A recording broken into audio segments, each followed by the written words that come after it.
Sesi 1. Bagaimana tepatnya Tuhan datang pada akhir zaman dan bagaimana cara menyambutnya? 2000 tahun yang lalu, Tuhan Yesus berjanji, "Jika aku pergi dan mempersiapkan tempat untukmu, aku akan datang kembali dan membawamu ke tempatku." Janji Tuhan Yesus adalah harapan terbesar bagi semua orang-orang yang percaya kepadanya. Jika kita dapat menyambut Tuhan di masa hidup kita, ini akan menjadi berkat terbesar dan kita bisa masuk ke dalam kerajaan surga. Tetapi jika kita percaya kepada Tuhan, namun tidak dapat menyambutnya, itu akan menjadi penyesalan terbesar yang akan kita pikul sampai kekekalan. Lalu, apa saja tanda-tanda kedatangan Tuhan kembali di akhir zaman? Tuhan Yesus sendiri bernubuat, "Engkau akan mendengar bunyi-bunyi peperangan dan kabar-kabar tentang peperangan. Tetapi janganlah engkau gelisah, karena semua hal ini harus terjadi. Tetapi kesudahannya belumlah tiba.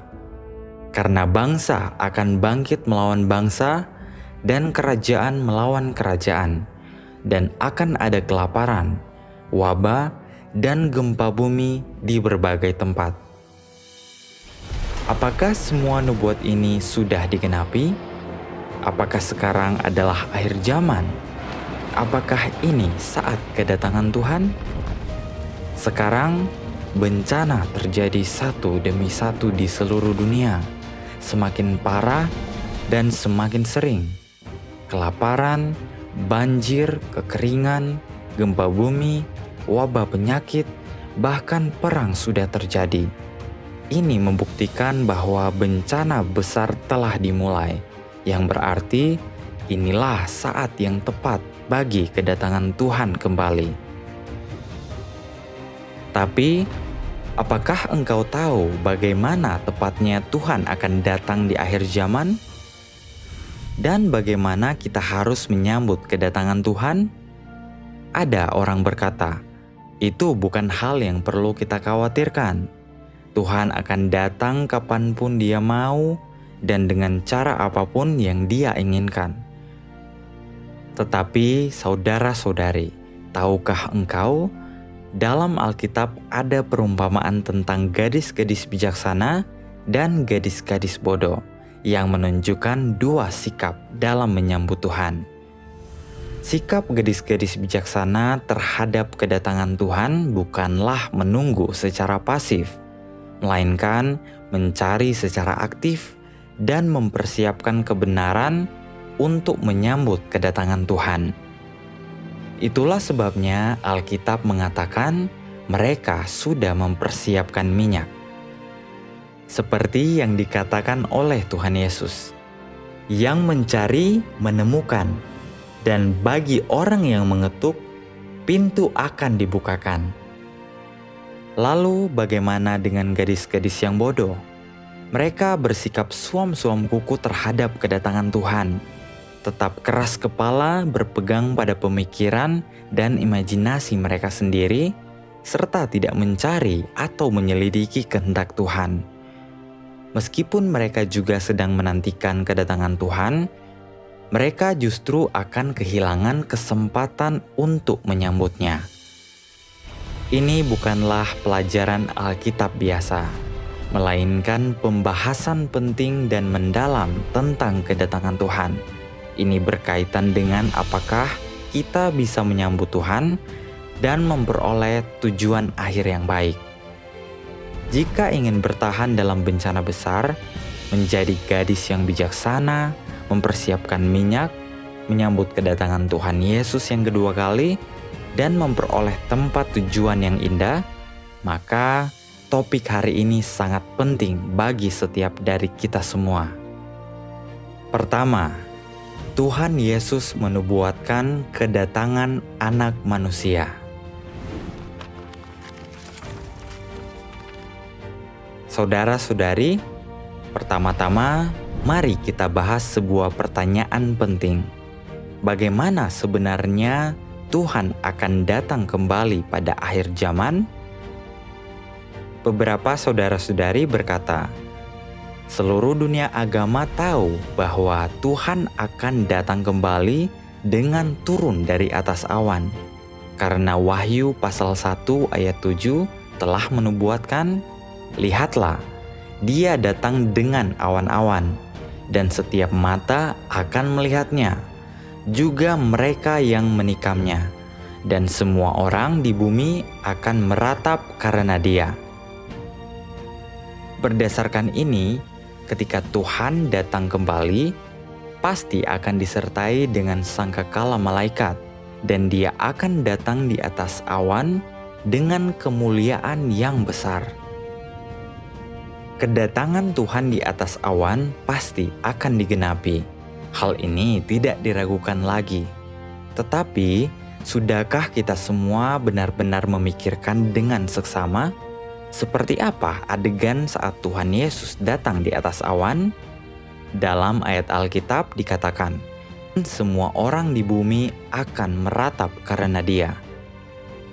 Secara logika, kedatangan Tuhan di atas awan seharusnya menjadi hari yang penuh sukacita, di mana semua orang menyambut Tuhan dengan gembira. Lalu, mengapa semua bangsa justru akan meratap? Pasti ada misteri di balik hal ini yang perlu kita selidiki. Sebenarnya, dalam Alkitab terdapat banyak nubuat tentang kedatangan Tuhan yang kedua kali. Kedatangannya di atas awan bukanlah satu-satunya cara yang dinubuatkan. Jika kita hanya berpegang pada satu atau dua nubuat dan mengatakan bahwa Tuhan pasti akan datang di atas awan, bukankah itu terlalu gegabah?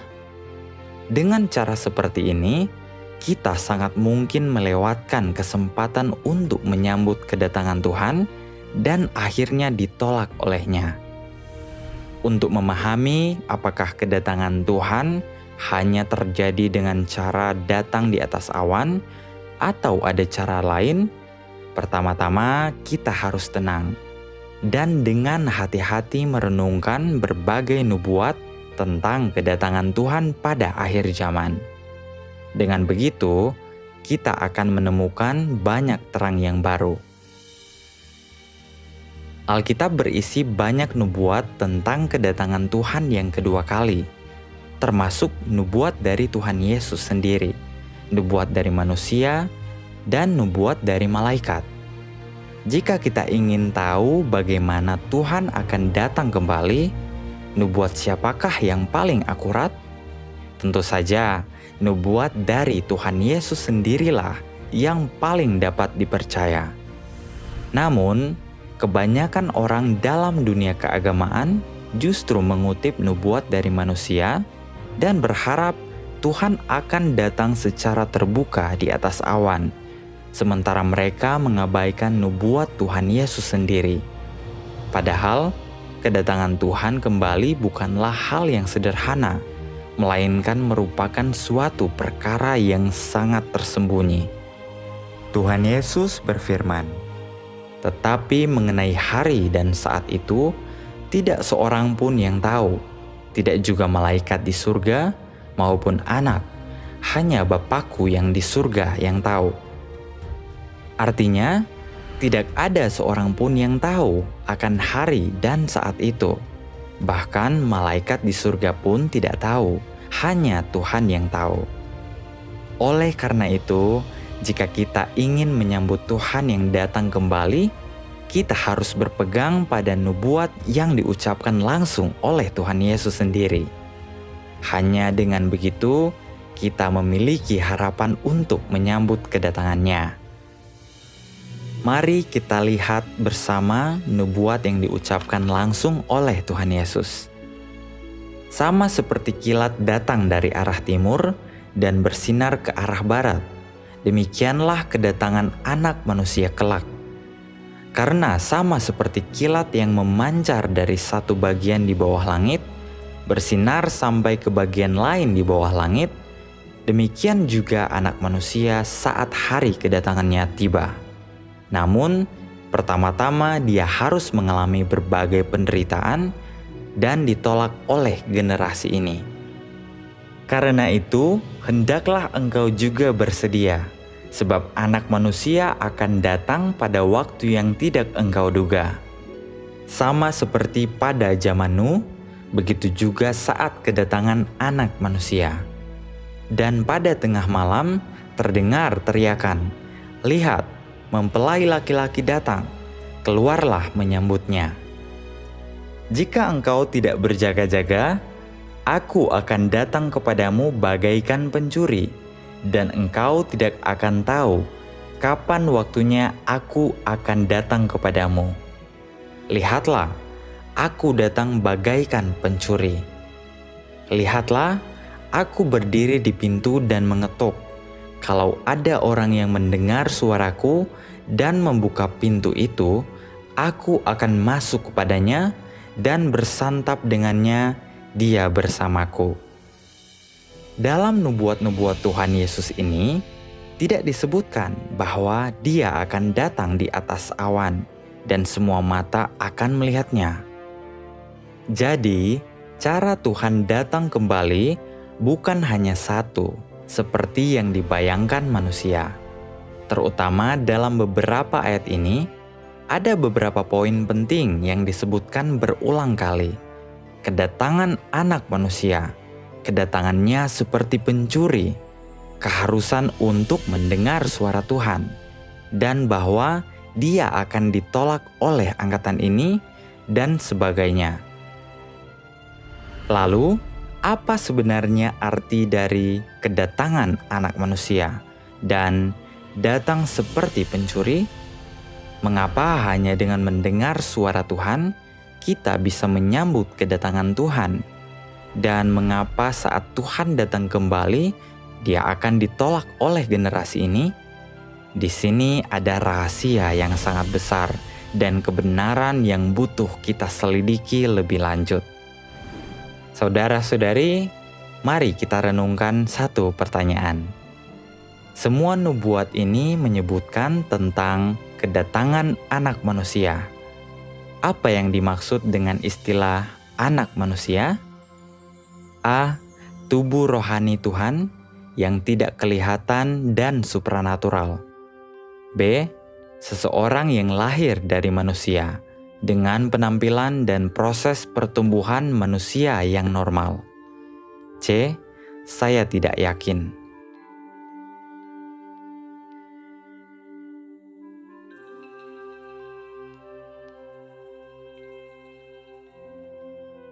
Jawaban yang benar adalah B.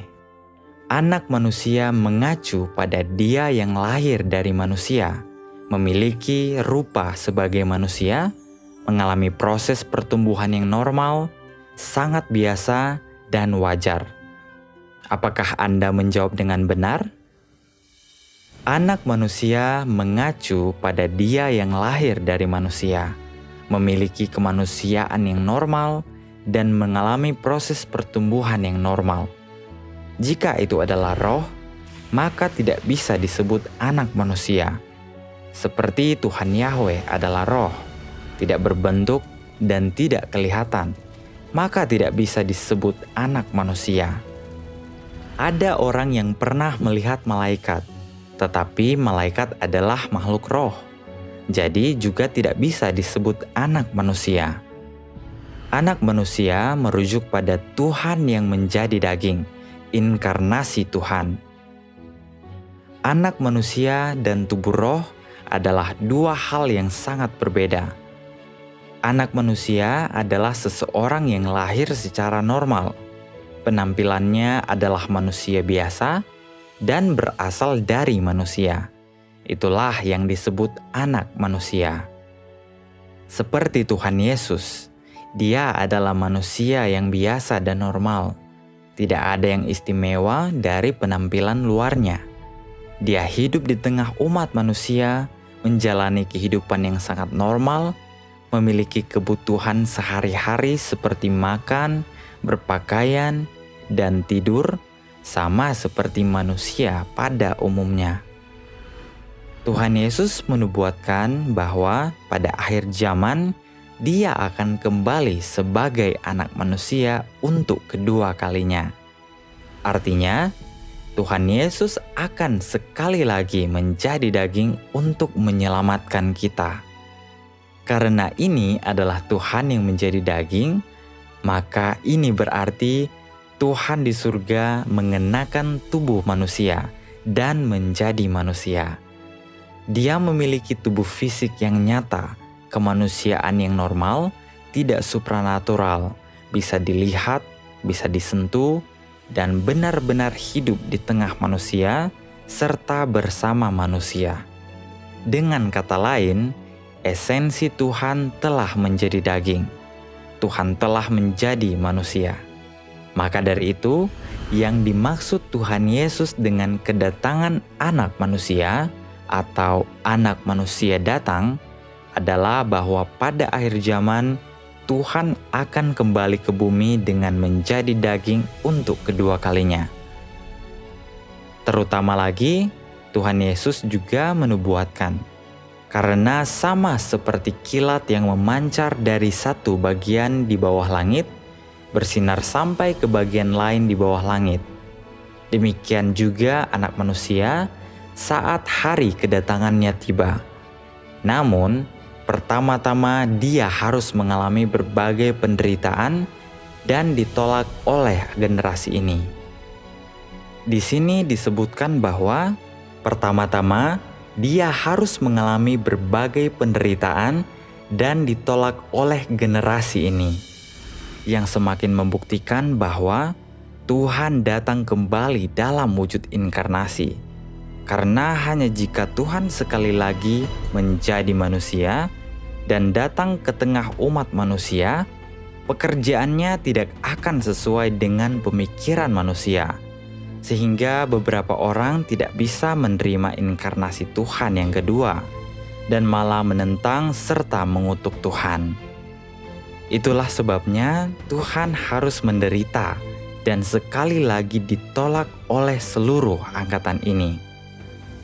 Jika Tuhan tidak menjadi daging, melainkan langsung menampakkan diri sebagai roh di angkasa dan datang di atas awan, siapa yang berani menentangnya? Siapa yang berani menolaknya? Maka tidak akan ada pembicaraan tentang penderitaan besar, apalagi tentang ditolak oleh angkatan ini. Oleh karena itu, kedatangan Tuhan Yesus yang kedua kali pasti adalah dalam bentuk inkarnasi.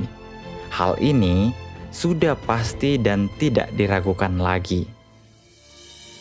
Ada sebagian orang yang berpikir, kalau Tuhan benar-benar menjadi daging, mengapa dalam nubuatnya tidak langsung mengatakan menjadi daging? Mengapa justru menggunakan istilah penampakan Anak Manusia? Inilah sifat dari nubuatan. Nubuat selalu memiliki makna tersembunyi. Jika Tuhan secara langsung berkata bahwa Ia akan datang kembali sebagai daging, maka itu bukan lagi nubuat, melainkan bahasa langsung. Namun, bagi mereka yang memiliki pemahaman rohani, jika mereka sungguh-sungguh merenungkan makna dari Anak Manusia, maka mereka akan menerima pencerahan dan menyadari bahwa Anak Manusia itu berarti Tuhan yang telah menjadi daging. Mungkin ini adalah pertama kalinya kita mendengar hal ini, tetapi mari kita tidak terburu-buru menyimpulkan apapun. Harapan kami, kita semua dapat mendengarkan lebih lanjut dengan hati yang rendah hati. Maka kita akan menemukan lebih banyak bukti bahwa pada akhir zaman Tuhan benar-benar akan menjadi daging untuk kedua kalinya. Alkitab juga menubuatkan, "Jika engkau tidak berjaga-jaga, aku akan datang kepadamu bagaikan pencuri. Lihatlah, aku datang bagaikan pencuri." Jadi, apa arti Tuhan datang seperti pencuri? Dan bagaimana hal itu digenapi? Kedatangan Tuhan seperti pencuri jelas merupakan sebuah perumpamaan yang menggambarkan cara Tuhan datang kembali. Disebut seperti pencuri berarti secara diam-diam, tersembunyi, sehingga manusia sulit menyadarinya. Kedatangan itu bukan secara terbuka, bukan dengan kemegahan atau pengumuman besar-besaran yang diketahui semua orang. Ini berarti pada akhir zaman, kedatangan Tuhan kembali adalah suatu kedatangan yang tersembunyi seperti pencuri. Orang yang melihat pun tidak akan mengenalinya, bahkan tidak tahu bahwa Dia adalah Tuhan. Oleh karena itu, Tuhan Yesus menggunakan perumpamaan seperti pencuri untuk menggambarkan penampakan dan pekerjaan Anak Manusia yang kembali. Ini benar-benar sangat tepat. Sama seperti saat Tuhan Yesus menampakkan diri dan melakukan pekerjaannya dahulu. Dari penampilan luar, Tuhan Yesus adalah Anak Manusia yang biasa. Jika hanya melihat dari penampilan, tidak ada yang bisa mengenali Dia sebagai Tuhan. Jika hanya dari penampilan Yesus bisa dikenali sebagai Mesias, orang-orang tidak akan menyelipkannya. Ini menunjukkan bahwa manusia tidak bisa mengenali Tuhan dari penampilannya yang menjadi manusia. Dalam Alkitab ada lebih banyak contoh, seperti wanita Samaria di sumur. Ketika Yesus meminta air dari wanita itu, dia mengira hanya berbicara dengan orang asing. Selain itu, ketika Yudas mengkhianati Tuhan Yesus, Yudas harus mencium pipi Yesus agar para tentara Romawi dapat mengenalinya. Karena Yesus dalam tubuh manusianya tampak seperti manusia biasa. Dari penampilan, Dia hanyalah manusia biasa. Oleh sebab itu, orang tidak bisa mengenali Dia hanya dari penampilan, sama seperti kita tidak bisa mengenali pencuri hanya melihat dari wajahnya. Jadi, nubuat Tuhan Yesus bahwa "Aku datang bagaikan pencuri" memang mengacu pada kedatangan Tuhan pada akhir zaman dalam wujud inkarnasi. Kedua, Tuhan pertama-tama akan datang secara rahasia dalam rupa daging dan kemudian menampakkan diri secara terbuka di atas awan.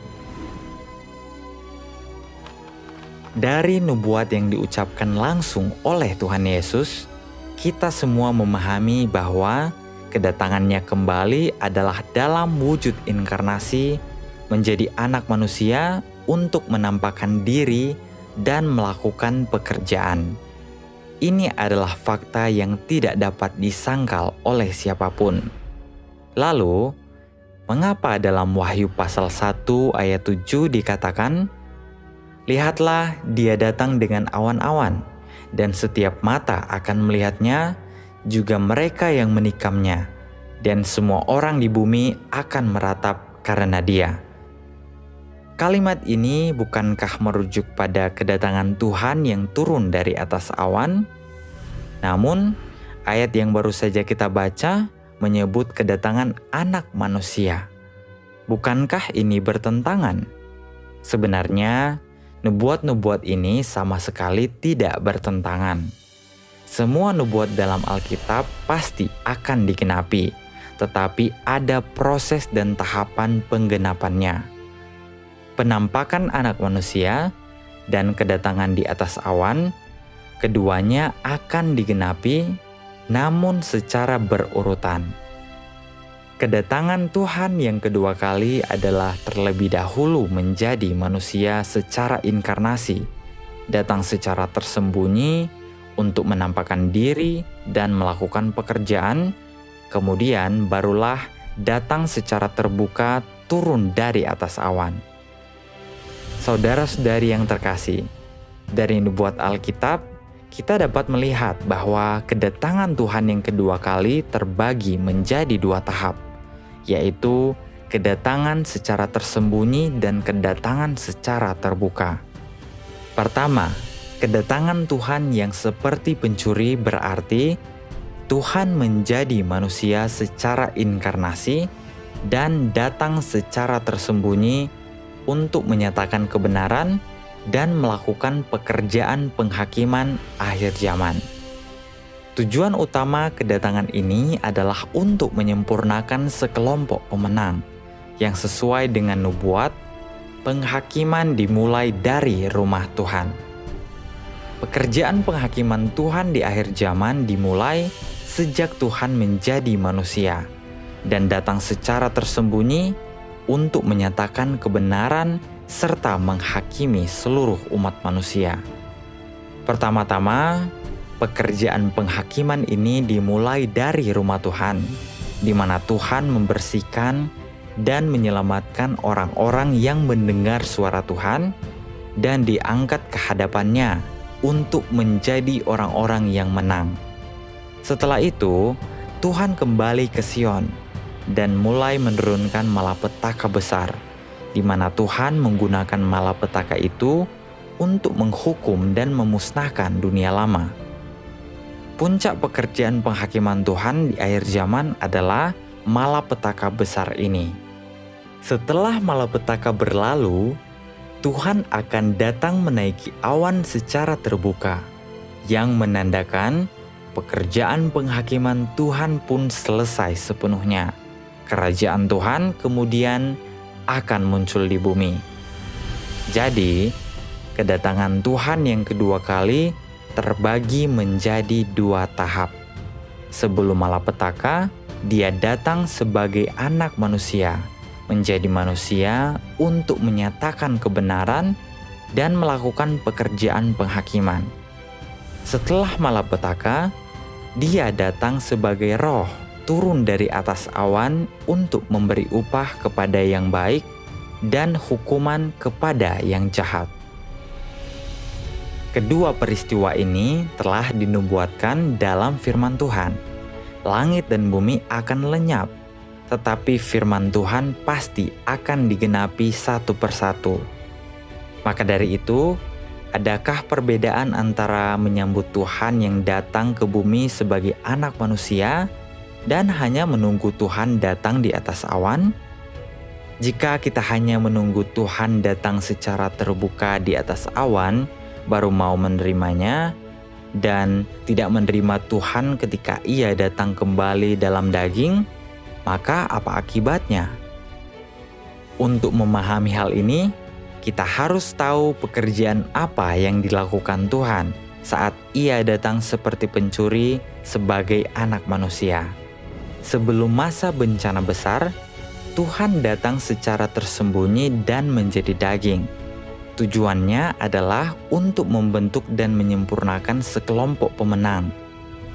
Ketika kita melihat Tuhan datang di atas awan dengan jutaan malaikat, itu artinya pekerjaan Tuhan dalam menyempurnakan para pemenang sebelum bencana telah selesai.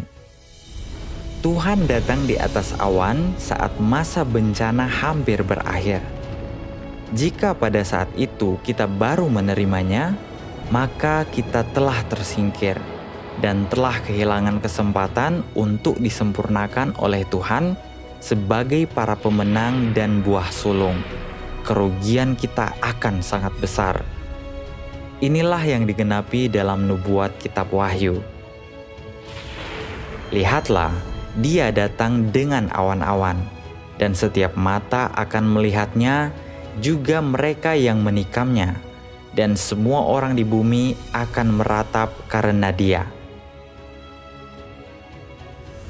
Jadi, meskipun sama-sama menyambut Tuhan, apakah kita menyambut anak manusia yang datang secara tersembunyi sebelum bencana, atau menyambut Tuhan sebagai roh yang menampakkan diri di atas awan setelah bencana? Itu membawa akibat dan akhir yang berbeda.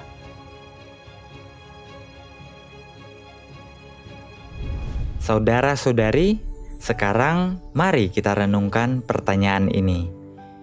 Pada tahap yang manakah menyambut Tuhan akan paling bermanfaat bagi kita? A. Hanya menunggu sampai melihat Tuhan datang di atas awan dalam roh. B. Saat Tuhan datang kembali secara tersembunyi, berinkarnasi sebagai anak manusia untuk kedua kalinya. C. Saya tidak yakin. Jawaban yang benar adalah B. Saat Tuhan datang kembali secara tersembunyi berinkarnasi sebagai anak manusia untuk kedua kalinya. Jika kita hanya menunggu Tuhan datang di atas awan setelah bencana, kita akan melewatkan keselamatan Tuhan di akhir zaman dan hanya bisa menangis serta menggertakkan gigi.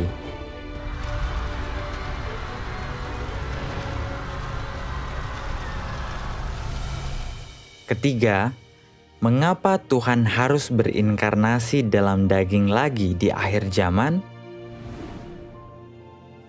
2000 tahun yang lalu, Tuhan sudah menampakkan diri dan bekerja sebagai anak manusia.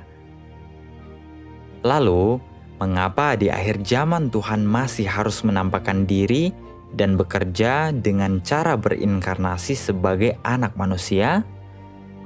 Ada orang yang berkata, itu tidak perlu. Roh Tuhan bisa bekerja. Bukankah dahulu Yahweh bekerja sebagai roh? Beberapa orang mungkin berpikir demikian. Namun, yang pertama harus kita pahami adalah apakah Tuhan bekerja sebagai roh atau sebagai daging? Itu bukan manusia yang menentukan, melainkan Tuhan sendiri yang menentukan. Tuhan memilih cara bekerja sesuai dengan kebutuhan pekerjaannya dan kebutuhan umat manusia yang rusak. Tuhan akan memilih cara yang paling efektif untuk pekerjaannya dan yang paling bermanfaat bagi penyelamatan umat manusia. Untuk memahami hal ini, pertama-tama kita perlu mengetahui pekerjaan apa yang akan Tuhan lakukan pada akhir zaman. Tuhan berinkarnasi untuk mengungkapkan kebenaran yang lebih mudah bagi orang untuk mendekati dan memahami. Tuhan Yesus secara pribadi bernubuat, "Masih ada banyak hal lain yang harus kukatakan kepadamu, tetapi engkau tidak dapat menanggungnya saat ini. Namun ketika Dia, Roh kebenaran itu datang, Dia akan menuntun engkau sekalian ke dalam seluruh kebenaran. Karena Bapa tidak menghakimi siapapun, tetapi telah menyerahkan seluruh penghakiman itu kepada Anak. Dan Dia juga sudah memberikan kepadanya otoritas untuk mengadakan penghakiman, karena Dia adalah Anak manusia.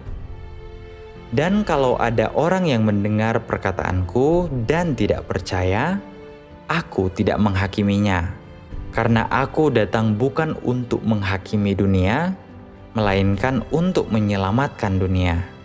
Dia yang menolak aku dan tidak menerima firmanku, sudah ada yang menghakiminya. Firman yang aku nyatakan, itulah yang akan menghakiminya di akhir zaman." Tuhan Yesus berkata, "Masih ada banyak hal lain yang harus kukatakan kepadamu, tetapi engkau tidak dapat menanggungnya saat ini." Dari perkataan ini, kita melihat bahwa 2000 tahun yang lalu, Tuhan sebenarnya ingin menyampaikan banyak hal kepada kita, tetapi pada waktu itu, umat manusia belum mampu menanggungnya. Maka Tuhan Yesus menyimpan perkataan itu untuk disampaikan di akhir zaman. Dalam ayat tersebut juga disebutkan bahwa Tuhan akan menghakimi manusia di akhir zaman melalui firman-Nya, yaitu perkataannya sendiri. Ini berarti bahwa ketika Tuhan datang kembali di akhir zaman, Dia akan menyatakan kebenaran untuk melakukan pekerjaan penghakiman, menyucikan, dan menyelamatkan sekelompok orang, serta menyempurnakan mereka menjadi para pemenang, yaitu buah sulung. Saudara-saudari, mari kita renungkan satu pertanyaan. Jika Tuhan datang kembali untuk menyatakan kebenaran dan melakukan pekerjaan penghakiman, maka menurut kalian, manakah cara yang lebih mudah bagi manusia untuk berinteraksi dengan Tuhan, agar kebenaran dapat disampaikan dengan jelas dan mudah dipahami? A. Tuhan berinkarnasi sebagai anak manusia, berbicara kepada manusia dengan rupa manusia dan menggunakan bahasa manusia. B. Tuhan langsung berbicara kepada kita dari langit. C. Saya tidak tahu.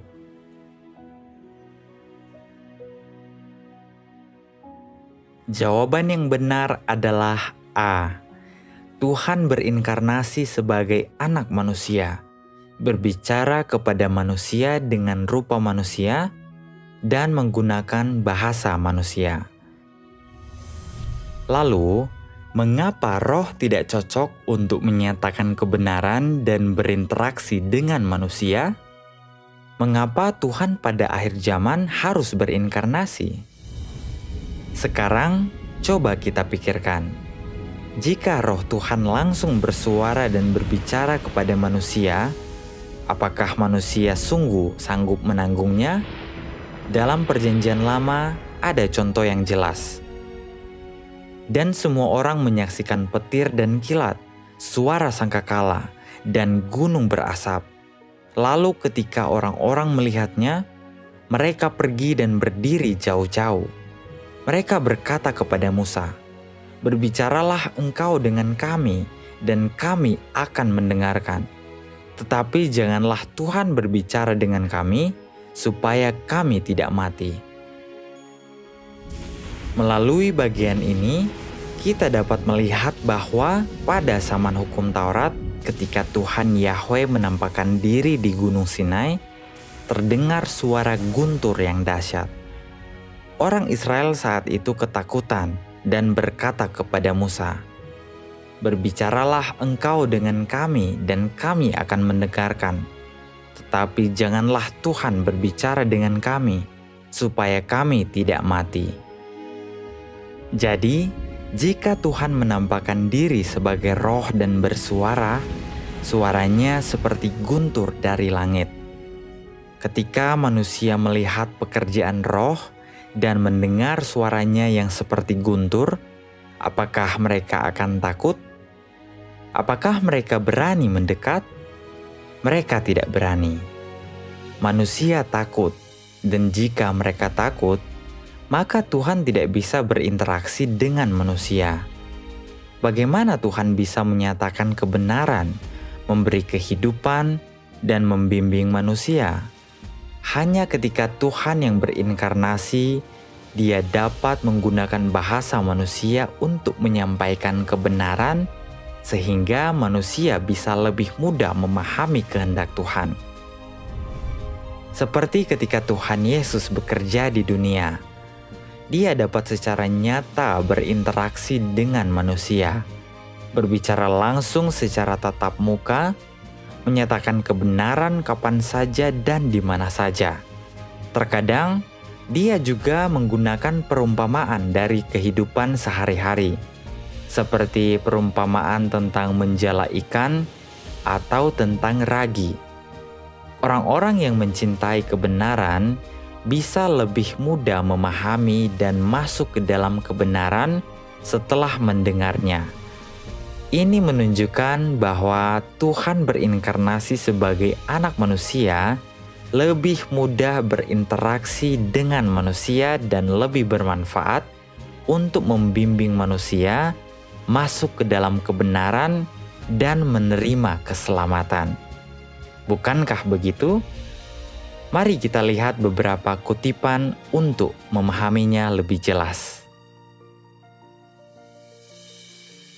Cara Tuhan menyelamatkan manusia tidaklah dilakukan secara langsung, dengan menggunakan metode roh dan identitas roh. Karena rohnya tidak dapat disentuh ataupun dilihat manusia, serta tidak dapat didekati oleh manusia.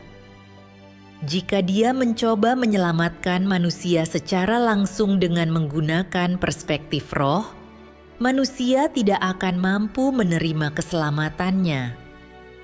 Jika bukan karena Tuhan mengenakan bentuk luar manusia ciptaan, manusia tidak akan mungkin menerima keselamatan ini.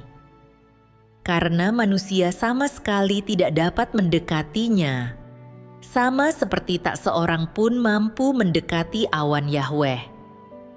Hanya dengan menjadi seorang manusia ciptaan, yakni hanya dengan memasukkan firman-Nya ke dalam daging yang akan menjadi dirinya, dia dapat secara pribadi mengerjakan firman itu dalam diri semua orang yang mengikutinya.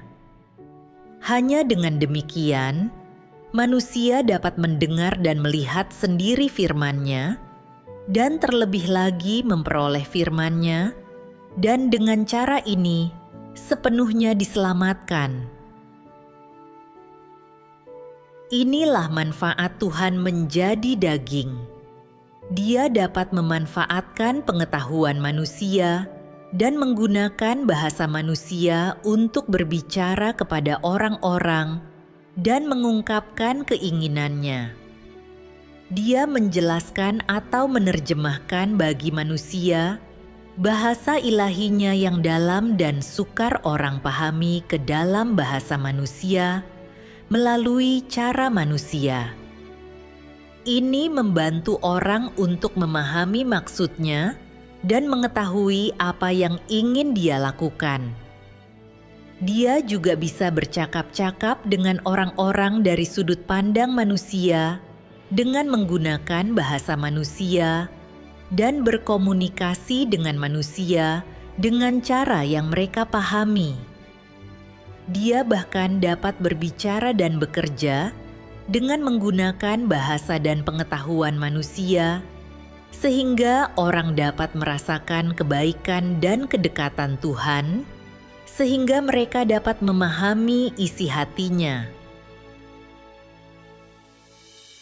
Betapa jelasnya firman-firman ini mengatakan bahwa Tuhan memilih untuk berinkarnasi menjadi manusia, menjadi anak manusia, untuk menyatakan pekerjaannya adalah yang paling bermakna.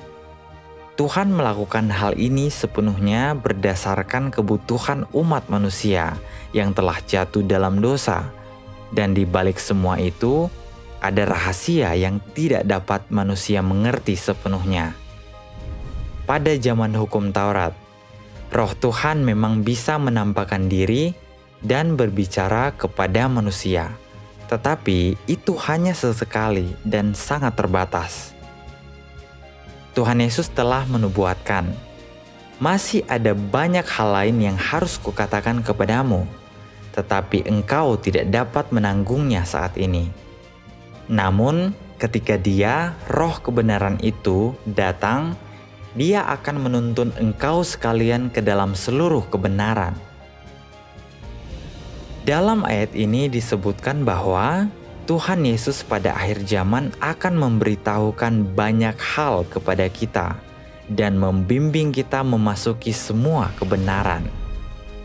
Ini menunjukkan bahwa pekerjaan penghakiman Tuhan di akhir zaman harus menyatakan banyak kebenaran dan berbicara banyak perkataan agar bisa mencapai hasil menyelamatkan manusia.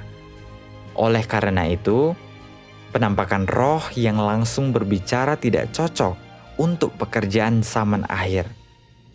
Hanya dengan berinkarnasi menjadi manusia, menjadi anak manusia, Tuhan bisa hidup bersama manusia, sehingga manusia merasa lebih mudah berinteraksi dan mendekat. Hal ini lebih memudahkan manusia untuk mengerti kebenaran. Pada saat yang sama, hal ini juga memperlihatkan pandangan dan sifat rusak manusia, sehingga Tuhan dapat menyatakan kebenaran yang sesuai dengan hakikat kerusakan manusia untuk menyelesaikan masalah kerusakan itu dan menyelamatkan manusia dari kuasa setan. Maka dari itu, menyambut kedatangan kedua Tuhan yang berinkarnasi menjadi manusia di akhir zaman adalah berkat terbesar bagi kita yang hidup di akhir zaman. Tuhan berinkarnasi memisahkan yang baik dari yang jahat, memilah masing-masing menurut jenisnya. Sebenarnya, makna Tuhan datang kembali berinkarnasi pada zaman akhir sangatlah banyak. Kedatangan Tuhan di zaman akhir adalah untuk melakukan pekerjaan penghakiman, yaitu dengan menyatakan firman untuk membersihkan manusia, menyelamatkan manusia, dan menyempurnakan manusia. Pada saat yang sama, kedatangan ini juga untuk memperlihatkan manusia, menyisihkan manusia, membedakan mereka sesuai jenisnya, memisahkan domba dan kambing, gandum dan ilalang, hamba yang baik dan hamba yang jahat, lalu memberi ganjaran bagi yang baik dan hukuman bagi yang jahat. Jika Tuhan menampakkan diri sebagai roh kepada manusia, maka baik orang baik maupun jahat akan sujud di hadapan Tuhan. Kalau begitu, bagaimana bisa membedakan yang baik dan yang jahat? Oleh karena itu, Tuhan berinkarnasi untuk memperlihatkan semua orang tersebut. Orang yang mencari kebenaran dan yang mendengarkan suara Tuhan adalah gadis bijaksana. Meskipun Tuhan berinkarnasi dalam rupa manusia yang biasa dan normal, gadis bijaksana dapat mengenali Dia adalah kedatangan Yesus kembali melalui firman yang Dia sampaikan. Ini menggenapi firman Tuhan Yesus. Domba-dombaku mendengarkan suaraku, dan aku mengenal mereka, dan mereka mengikut aku. Gadis bodoh, karena rupa Tuhan yang berinkarnasi itu biasa dan normal, mereka dengan mudah menghakimi, menolak, dan melawan Dia. Mereka jelas adalah orang jahat yang akan disingkirkan dan dihukum oleh Tuhan. Oleh sebab itu, Tuhan datang kembali berinkarnasi di akhir zaman adalah kebijaksanaan besar dari Tuhan yang menghasilkan pemisahan setiap orang sesuai jenisnya. Keempat, bagaimana cara menyambut anak manusia? Dengan mendengarkan suara Tuhan. Di akhir zaman, Tuhan datang kembali dalam wujud anak manusia untuk melakukan pekerjaan penghakiman di tengah manusia. Namun, karena anak manusia ini adalah orang biasa yang tampak normal dari luar dan tidak terlihat seperti Tuhan, bagaimana kita bisa menyambut anak manusia ini? Mari kita pelajari beberapa ayat Alkitab bersama untuk menemukan jalan menyambutnya. Domba-dombaku mendengarkan suaraku dan aku mengenal mereka dan mereka mengikut aku. Lihatlah, aku berdiri di pintu dan mengetuk. Kalau ada orang yang mendengar suaraku dan membuka pintu itu, aku akan masuk kepadanya dan bersantap dengannya, dia bersamaku. Barang siapa memiliki telinga, hendaklah dia mendengarkan apa yang diucapkan Roh kepada gereja-gereja. Nubuat-nubuat ini dengan jelas memberitahu kita, hanya dengan telinga yang mendengarkan dengan seksama, kita dapat menyambut Tuhan. Mengapa harus menggunakan telinga untuk mendengarkan? Jika Tuhan datang kembali benar-benar dari langit dengan awan-awan, semua orang bisa melihatnya. Maka tidak perlu mendengar suara Tuhan. Cukup dengan melihat saja. Namun, karena kedatangannya kali ini adalah dalam wujud manusia, anak manusia yang secara penampilan hanya orang biasa tanpa rupa ilahi, sama sekali tidak tampak luar biasa, maka untuk mengenali anak manusia yang telah menjadi manusia ini hanya bisa dilakukan dengan mendengar suaranya. Hanya berdasarkan ucapan dan perkataan anak manusia itu kita dapat mengenalinya. Oleh karena itu, Tuhan Yesus berkata, "Domba-dombaku mendengarkan suaraku, dan aku mengenal mereka, dan mereka mengikut aku." Jadi, kunci untuk menyambut Tuhan adalah mendengar suara Tuhan. Barulah kita bisa menyambut Tuhan. Suara ini adalah banyak kebenaran yang akan disampaikan Tuhan ketika datang kembali. Kebenaran-kebenaran yang belum pernah didengar manusia sebelumnya. Gadis-gadis bijaksana yang mendengar firman yang diucapkan anak manusia mengenali itu adalah kebenaran dan adalah suara Tuhan. Mereka sangat bergembira dan menyambut Tuhan. Mereka memahami bahwa hanya Kristus yang adalah kebenaran, jalan, dan hidup. Jika orang mendengar perkataan anak manusia tetapi tidak tertarik, tidak menganggapnya penting, atau menolak menerima kebenaran itu, orang seperti inilah yang disebut gadis-gadis bodoh. Mereka akan ditinggalkan Tuhan dan hanya bisa menangis dan menggigit gigi dalam kesengsaraan selama bencana besar. Tuhan Yesus berfirman, Dan pada tengah malam terdengar teriakan, "Lihat, mempelai laki-laki datang, keluarlah menyambutnya."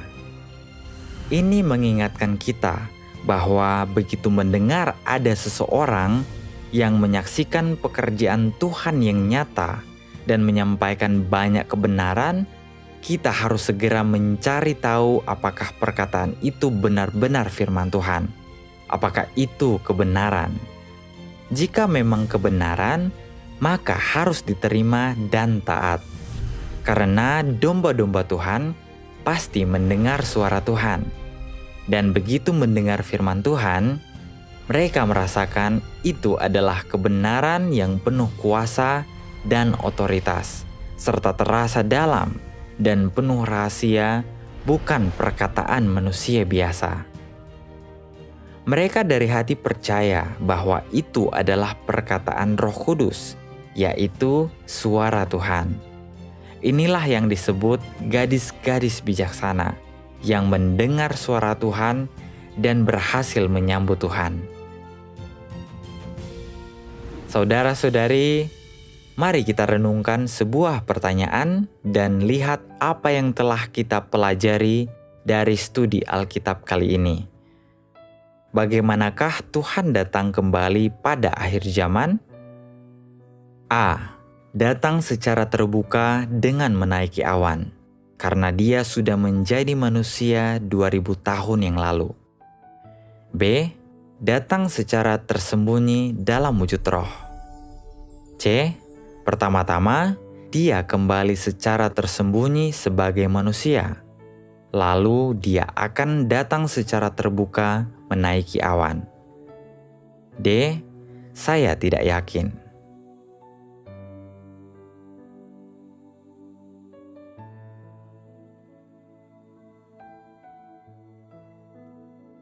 Jawaban yang benar adalah C. Pertama-tama, Dia kembali secara tersembunyi sebagai manusia. Lalu Dia akan datang secara terbuka menaiki awan. Apakah kamu menjawab dengan benar? Kelima, apa konsekuensi dari percaya kepada Tuhan tetapi gagal menyambutnya? Saudara-saudari, setelah kita membahas nubuat firman langsung dari Tuhan Yesus, saya yakin kalian sudah memahami bagaimana Tuhan akan datang di akhir zaman dan pekerjaan apa yang dibawanya. Kedatangan Tuhan kedua dibagi menjadi 2 tahap. Kedatangan tersembunyi dan kedatangan terbuka. Pertama, Tuhan datang seperti pencuri.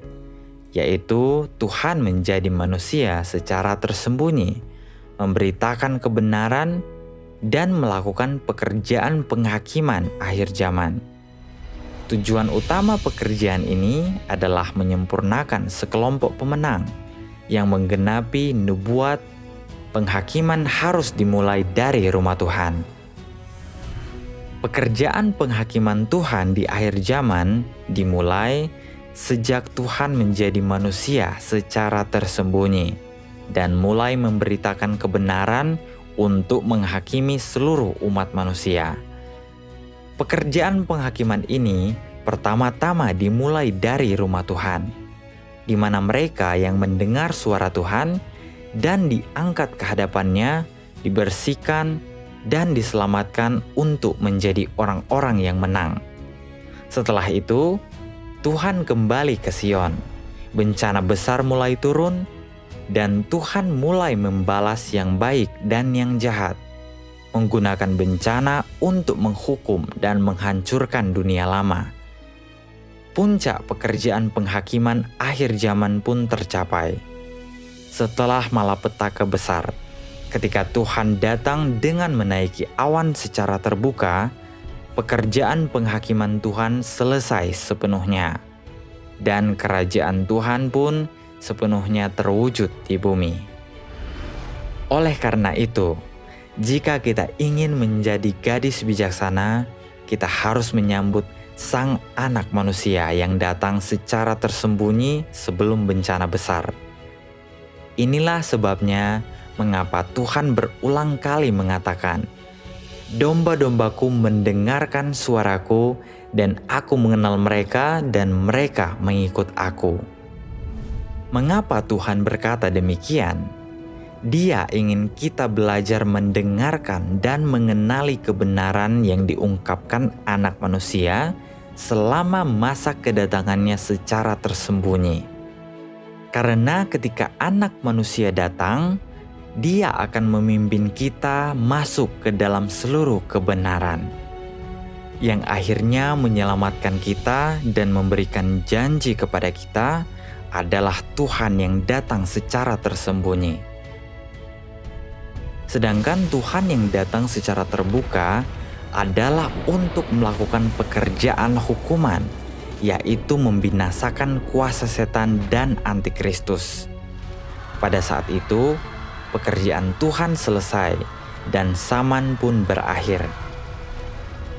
Oleh karena itu, Tuhan tidak membiarkan kita menyambut penampakannya yang terbuka, melainkan Tuhan memerintahkan kita untuk berjaga-jaga dan menanti kedatangannya yang tersembunyi. Karena itu, jika kita masih menunggu untuk menyambut Tuhan yang datang menaiki awan secara terbuka, maka kita tidak akan mendapat berkat, malah akan mendapat celaka. Akhir kita akan sama seperti Thomas, seperti yang dikatakan Tuhan Yesus kepada Thomas, "Karena engkau telah melihat aku, maka engkau percaya. Diberkatilah mereka yang tidak melihat namun percaya." Jadi, jika kita percaya kepada Anak Manusia yang menyatakan kebenaran sebelum kita melihat Tuhan datang menaiki awan, maka kita berbahagia dan diberkati. Kita akan dijadikan pemenang, yaitu buah sulung. Itulah berkat yang terbesar. Mari membaca satu pembacaan untuk memahami lebih jelas.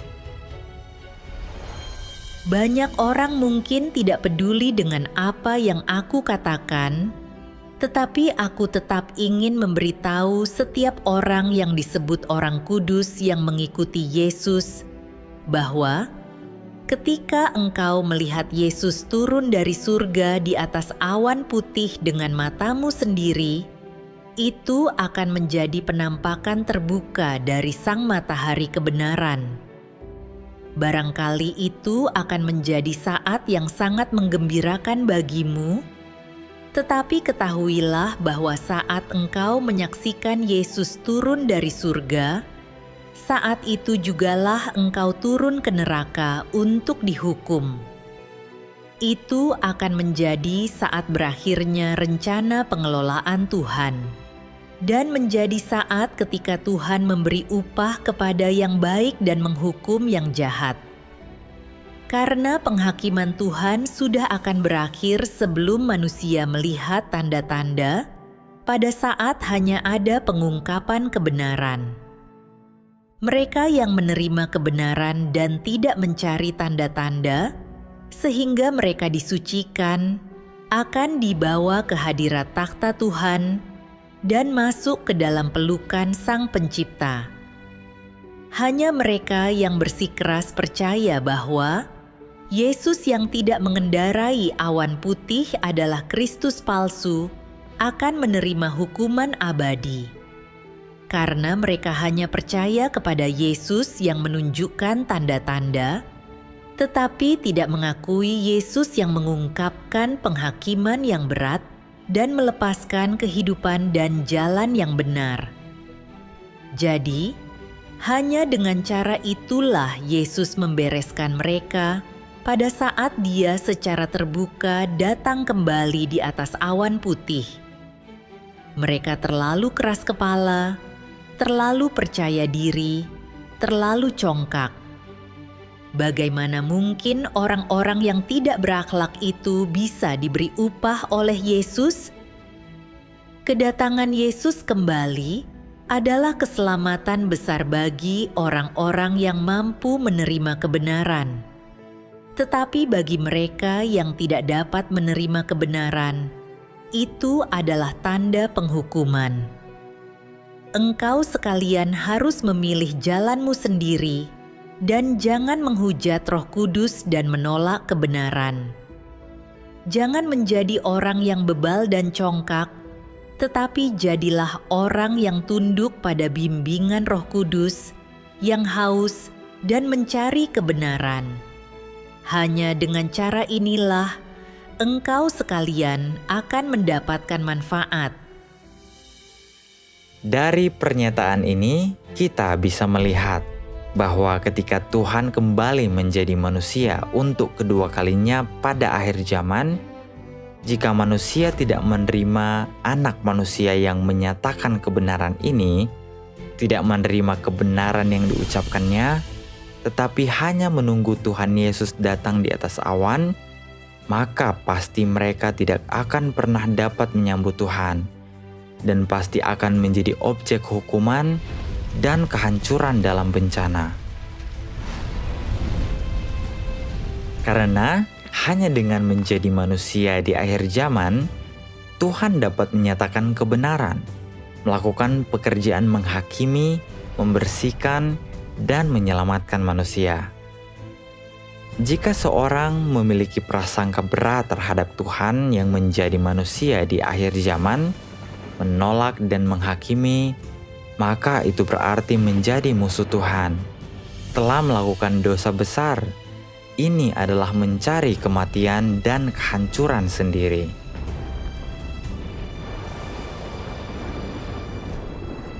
Setelah mendengarkan pertemuan hari ini, mungkin ada yang merasa ragu. Selama ini, kami selalu percaya bahwa Tuhan akan datang menaiki awan di akhir zaman. Hampir seluruh kalangan agama mempercayai demikian.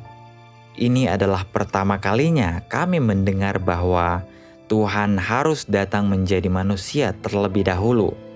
Pandangan ini terlalu baru. Saya sulit mempercayainya. Mari kita renungkan sebuah pertanyaan. Apakah yang baru itu berarti salah? Apakah yang baru itu berarti palsu? Apakah ada satupun yang kami katakan hari ini bertentangan dengan Alkitab? Tidak ada.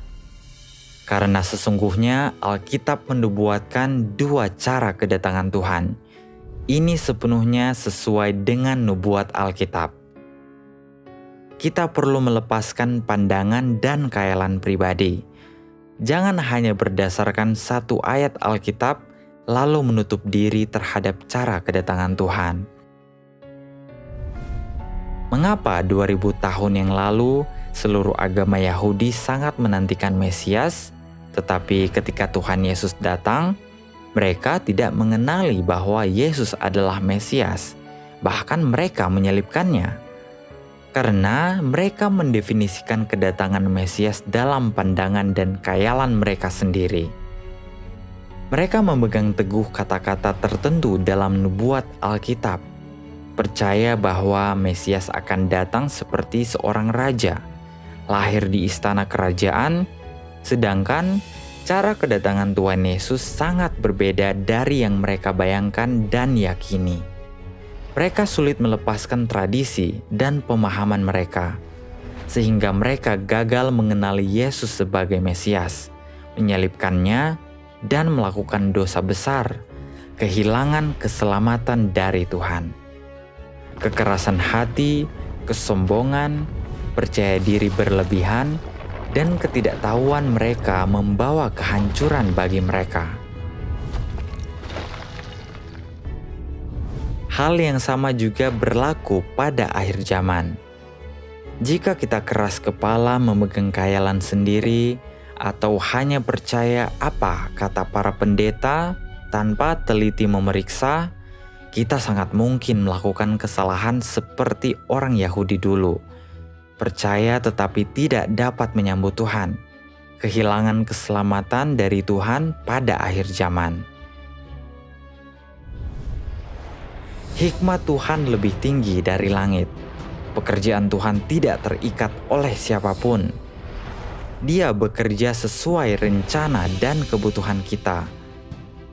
Walau seluruh manusia menentang, tidak mengerti, dan menolak untuk menerima, itu tidak akan merubah rencana Tuhan.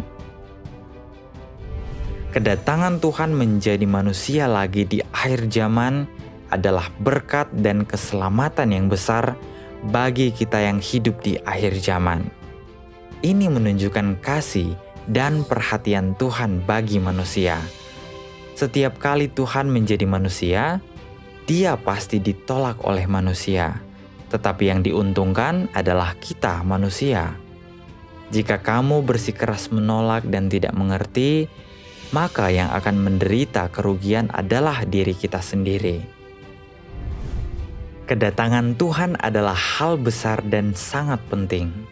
Semoga kita semua dapat menyikapinya dengan hati-hati dan serius, serta menyelidikinya dengan sungguh-sungguh. Jangan sampai melewatkan kesempatan ini dan menyesal seumur hidup.